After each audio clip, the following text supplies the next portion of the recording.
Estamos hablando de gasto público y de cómo nosotros los ciudadanos debemos poder tener elementos mínimos para evaluar el desempeño de los gobernantes a través del ejercicio de este gasto público con principios como transparencia, rendición de cuentas, austeridad.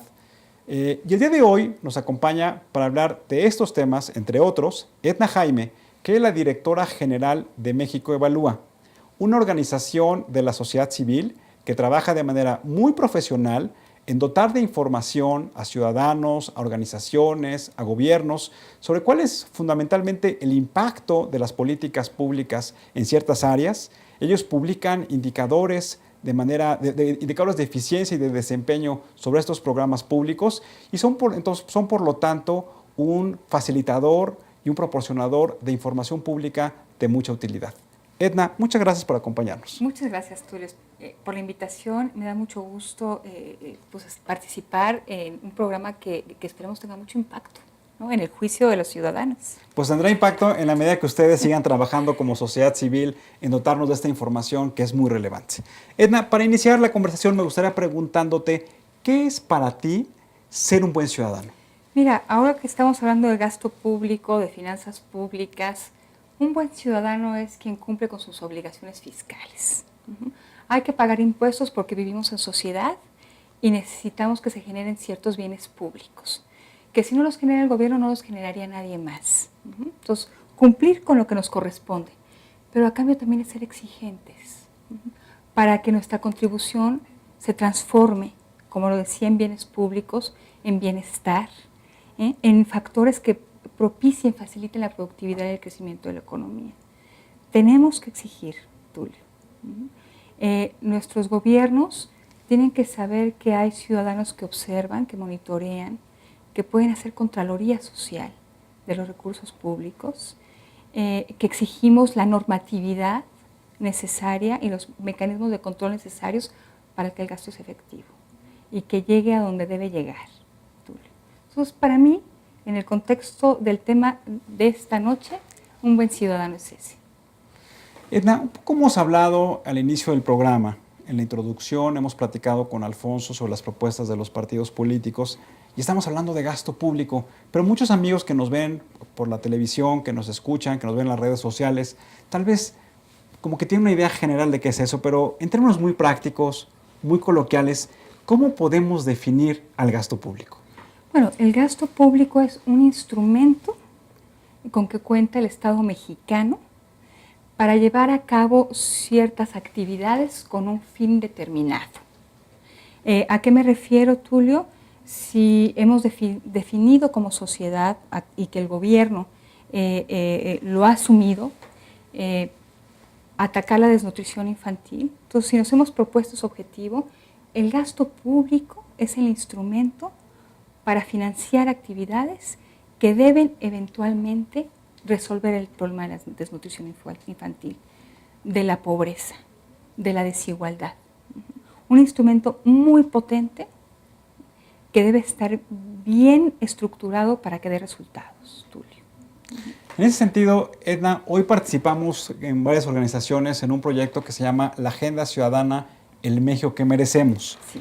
Y un poco lo que se ha dialogado con esas organizaciones de la sociedad civil es que con esta definición que tú estás haciendo muy clara de que nosotros los ciudadanos, de que la sociedad en general, que las instancias del Estado mexicano deben tener muy claro cuáles son las prioridades en el gasto.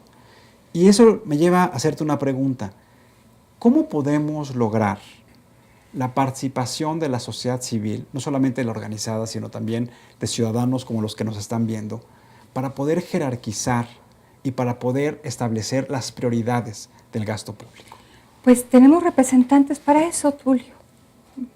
Esta es una democracia representativa. No nos congregamos en el Zócalo capitalino o en otras plazas de la ciudad para votar en una asamblea multitudinaria para definir prioridades, pero sí votamos por nuestros representantes. Hay problemas de representatividad en nuestro sistema político que debemos mejorar, pero en teoría nosotros votamos para que representen nuestras prioridades en el legislativo. Y en ese proceso político, Tulio, en ese proceso político se definen las prioridades de una sociedad que queremos para el futuro. de funcionar bien este proceso político, quedaría muy claro que las plataformas de las que estuviste hablando hace un momento, pues están empezando a definir prioridades y que el ciudadano va, al emitir su voto, a elegir algunos de estos paquetes que nos ofertan los partidos políticos, ¿no? Si nuestra democracia funcionara y fuera suficientemente representativa, así definiríamos prioridades. Hemos sido muy enfáticos en este programa que los diputados federales deben ser, al menos, o tener que contar con elementos mínimos, porque ellos son los responsables de la aprobación del presupuesto y la aprobación de la cuenta pública. Y lo hemos dicho muchas veces y lo vamos a repetir, porque en este proceso electoral eso es lo que tenemos que tener claro los ciudadanos cuando definamos nuestro voto. Sí, Tulio, mira, ahora que te escuchaba a ti y a Alfonso y a todas las propuestas, que todas me parecen sensatas de los partidos políticos, yo lo que le pediría a un diputado es que me dijera, representado, me comprometo a fungir cabalmente con la responsabilidad que tengo asignada, que es la del control del gasto público. No lo hacen, Tulio, han renunciado a esa facultad, a esa atribución. Los diputados ciertamente aprueban el presupuesto cada año, tenemos un proceso intenso de negociación presupuestal, pero yo quiero decirte a ti y a quien nos está escuchando y viendo esta noche, que lo que el Congreso aprueba es muy distinto, acaba siendo a lo que el Ejecutivo ejerce. Entonces esta facultad de contrapeso realmente no es efectiva. Por eso yo quedaría satisfecha si a mí un diputado me dice, me comprometo a cumplir con mi chamba, que es el control del gasto.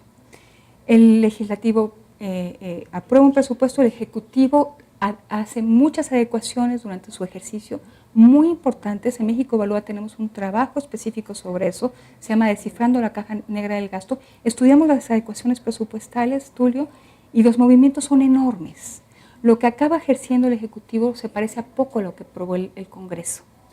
Entonces a mí me parece que ahí pues, realmente se está diluyendo esta función pues, de control del gasto. Además, durante el ejercicio no hay un seguimiento en tiempo real del gasto. Y yo creo que en nuestro Congreso, la Cámara de Diputados debería poder tener las capacidades para dar ese seguimiento en tiempo real y realmente de fungir como el contrapeso al que está llamado a ser en el tema presupuestal.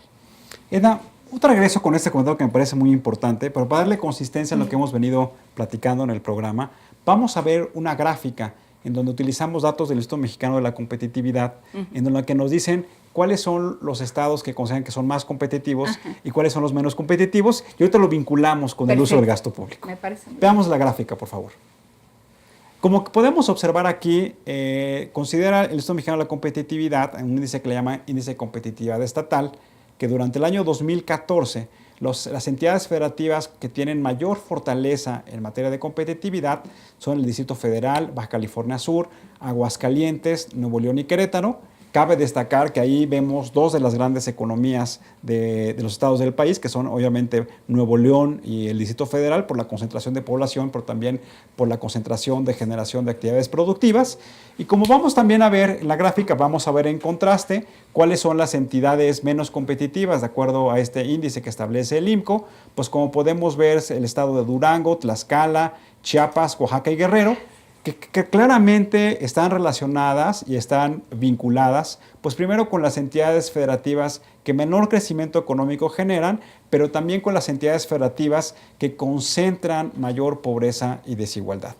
Vamos a regresar con Edna y un poco, Edna, lo que platicábamos aquí es la importancia entonces de la vinculación de un eficaz ejercicio del gasto público con el crecimiento económico, pero sobre todo con herramientas y políticas para generar desarrollo y bienestar integral. Sí, Tulio, lo decía hace un momento, el gasto público quizá es el instrumento más poderoso con que cuenta el Estado mexicano, o el gobierno federal, o los gobiernos estatales, para poder cambiar una realidad.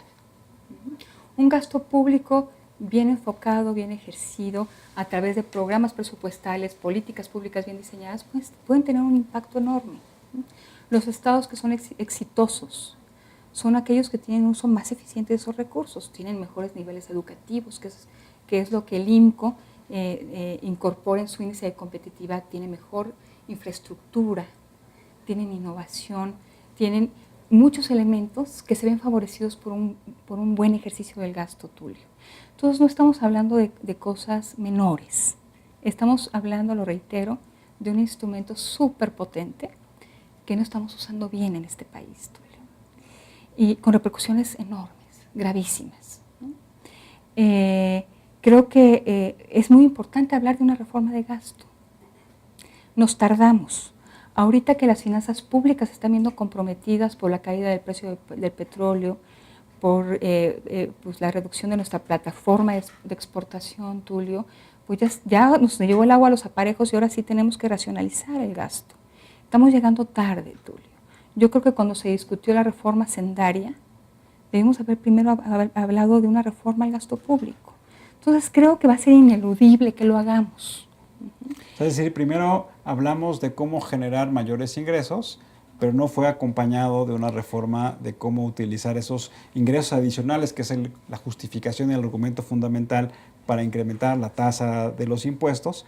Y entonces, también en esta pirámide jerárquica de cómo los recursos que destina el gobierno federal, estados y municipios se ejecutan de manera adecuada. Yo creo que debimos haber empezado por ahí, Tulio, antes de tomar más dinero de los bolsillos de los mexicanos. Debimos haber pensado cómo hacemos más con ese dinero que tomamos de los ingresos de las familias mexicanas, ¿no? Cuando se planteó la reforma fiscal, se planteó un proyecto de gasto público muy ambicioso. El primer presupuesto del presidente Peña, el segundo presupuesto del presidente Peña, perdón, implicó un incremento muy importante del gasto público. Debimos haber hecho una reingeniería. Realmente necesitamos esta reforma del gasto público. La tenemos que hacer ahora. Espero que la discusión sea seria, Tulio, y que realmente podamos revisar cada programa presupuestal y que podamos tomar la decisión de asignar recursos ahí donde hay más retorno para los mexicanos, ¿no? Es el país que nos merecemos, Tulio. Edna, vamos a ver también unas gráficas del IMCO, en donde ya hicieron un análisis por materia, porque ahorita hablamos de las prioridades en el gasto público. Entonces, cuando hablamos de prioridades tiene que ver con la educación, con la salud, con la gobernabilidad, con las reformas institucionales que deben tener a cabo todas las entidades. Vamos a ver esta gráfica, en esta gráfica lo que nos dice es que los estados, por ejemplo, que tienen mayores atribuciones y una ventaja competitiva en cuanto al Estado de Derecho son Yucatán, Campeche y Chiapas. Nos hablan que los estados que han trabajado en la protección medioambiental son, nuevamente repite, Campeche, Baja California Sur y Nayarit. Llama la atención que son entidades federativas con núcleos de población más pequeños. En donde hablan de la participación de la sociedad, pues hablan de estados importantes como es el Distrito Federal, Nuevo León y Baja California Sur. Nuevamente, pareciera ser, porque tú ahorita mencionabas, la vinculación de un uso más eficaz de los recursos públicos con una mayor participación de los ciudadanos, con mayores atributos, con mayores instrumentos de corresponsabilidad. Y hablamos también en términos de político-gobierno, donde también plantea Colima, Yucatán, Distrito Federal, el Estado de México y Coahuila. En la siguiente gráfica también vemos otras ramas, de acuerdo al Instituto Mexicano de la Competitividad, en donde nos dicen que el mercado laboral, Sonora, Campeche y Baja California Sur; en materia económica, el Distrito Federal, Colima y Yucatán; y en materia de innovación, que es un tema que ahorita mencionábamos que es importante. Hoy se habla de la economía del conocimiento, que debe estar orientada a promover desarrollo y bienestar. Pues tenemos nuevamente el Distrito Federal, Nuevo León, y en este caso Coahuila, que está muy pegado a Nuevo León, donde se ha creado un corredor importante de innovación en el país.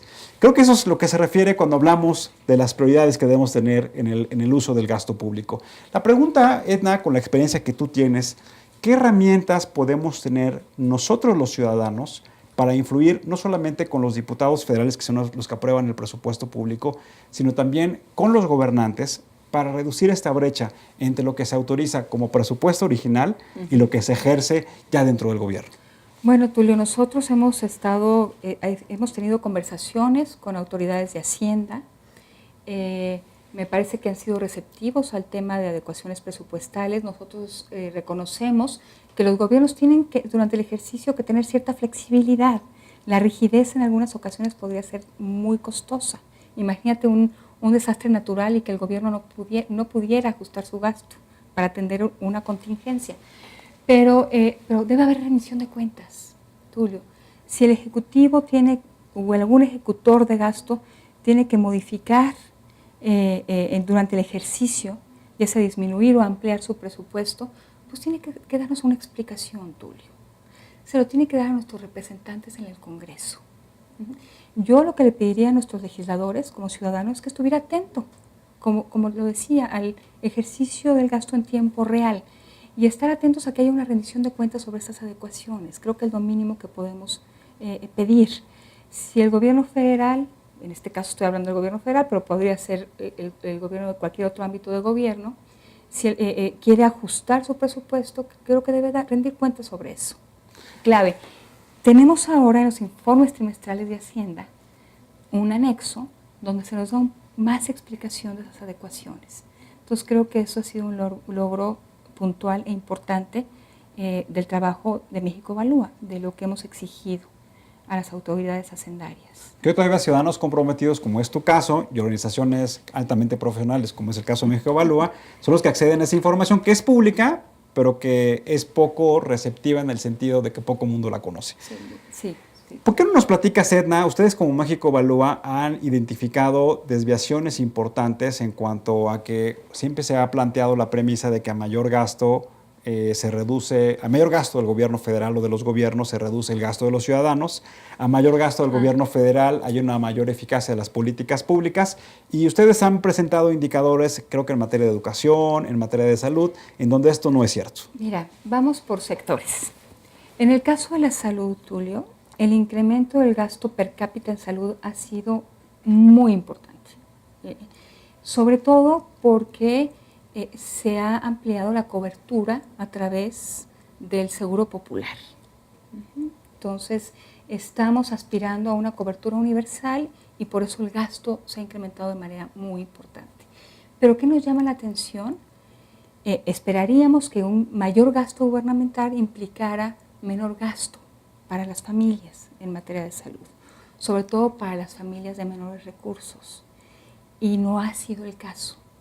El gasto del bolsillo de las familias mexicanas en salud sigue creciendo.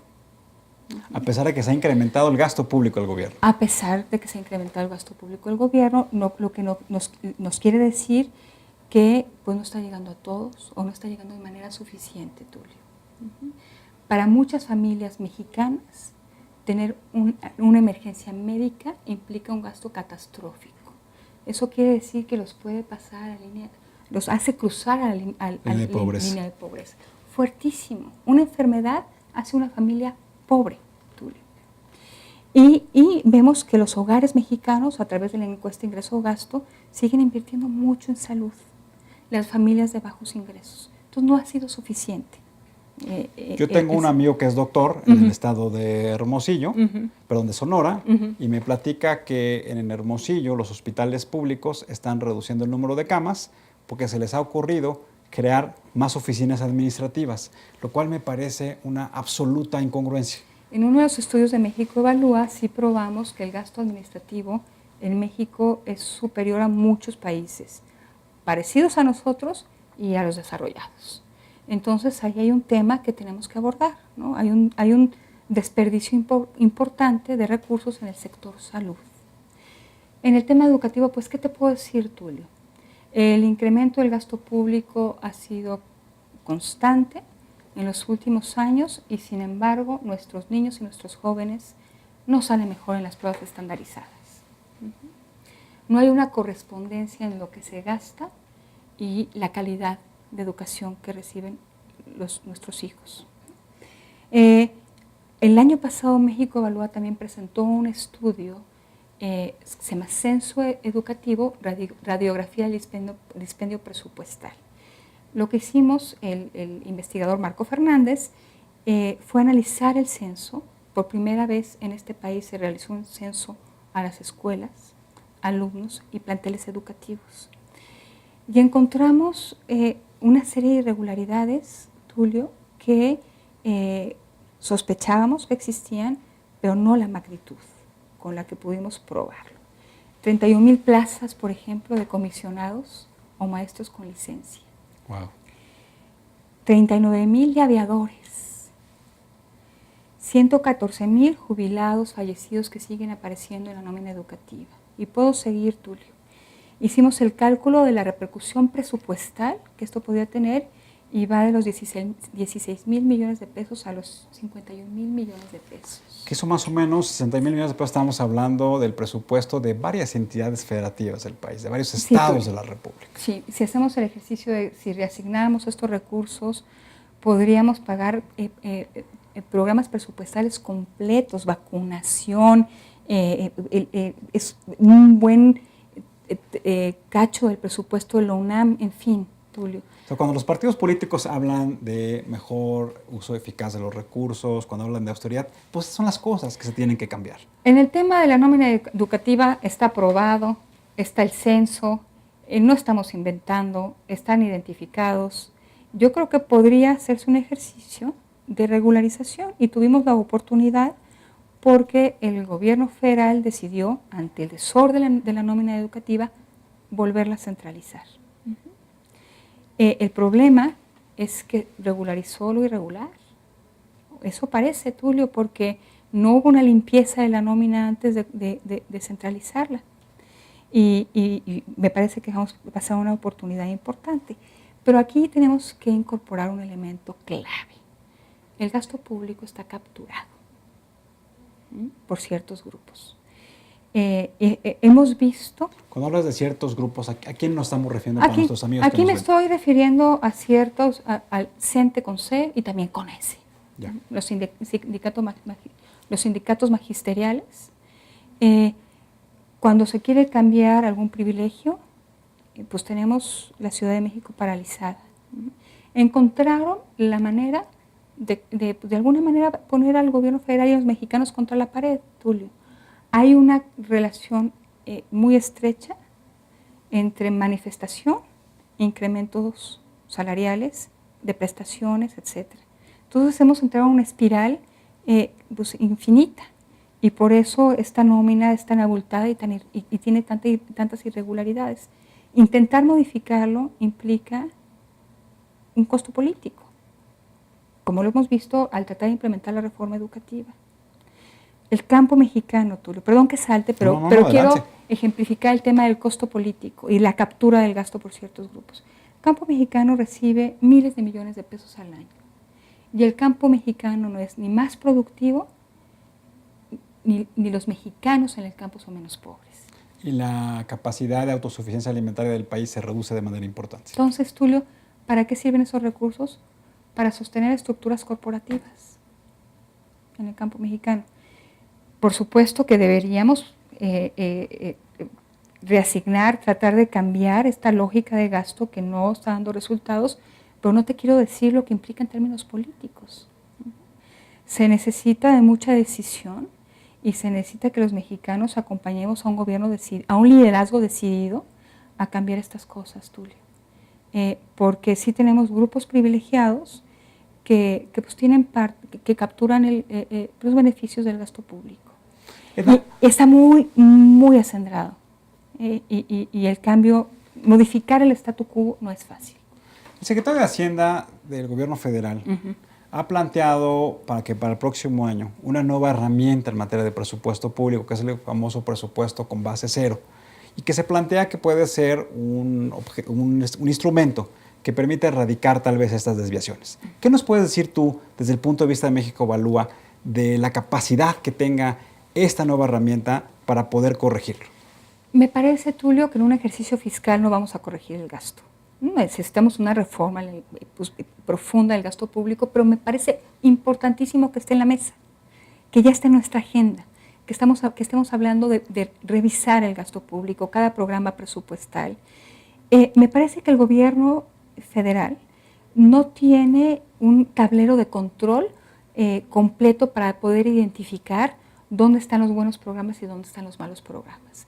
Pero buenos indicios sí tenemos, Tulio. Mira, desde hace varios años en México se ha querido implementar el presupuesto basado en resultados.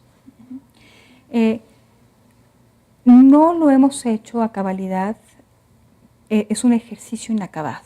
En México Evalúa decimos que necesitamos un PBR, un presupuesto basado en resultados 2.0. Pero hay un esfuerzo en marcha.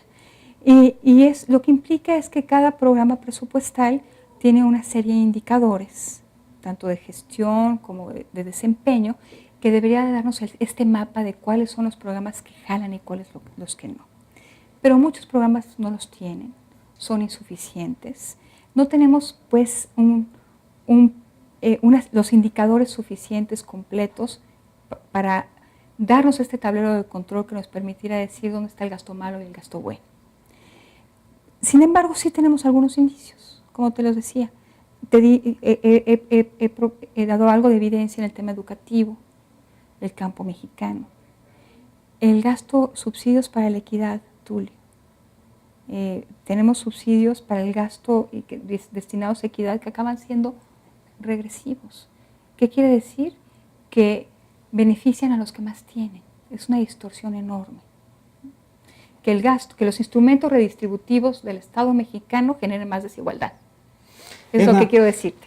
Pues yo que con eso concluimos el programa. Me parece que lo que tenemos que conversar con nuestros amigos que nos ven es que ahora que están las campañas electorales en donde, insisto, los diputados federales juegan un papel importante en el gasto público, les exijan, primero, de que tengan mucha claridad de cómo se van a asignar las prioridades del presupuesto.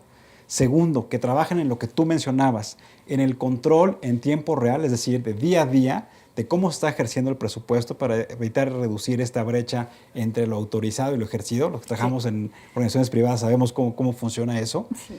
Y tercero, que haya mucha transparencia y rendición de cuentas en el uso de los recursos públicos. Es como si a mí me delegara mi esposa que yo los ahorros de ella los manejara, pues tengo una responsabilidad con ella que tengo que emplearla. Y es lo mismo en gobernanza. Es lo mismo, Tulio. Me parece que lo pusiste en términos muy precisos. Edna, muchas gracias. Felicidades por el trabajo que hace México Evalúa. Muchas gracias. Y muchas gracias por tu trabajo ciudadano. Muchas gracias.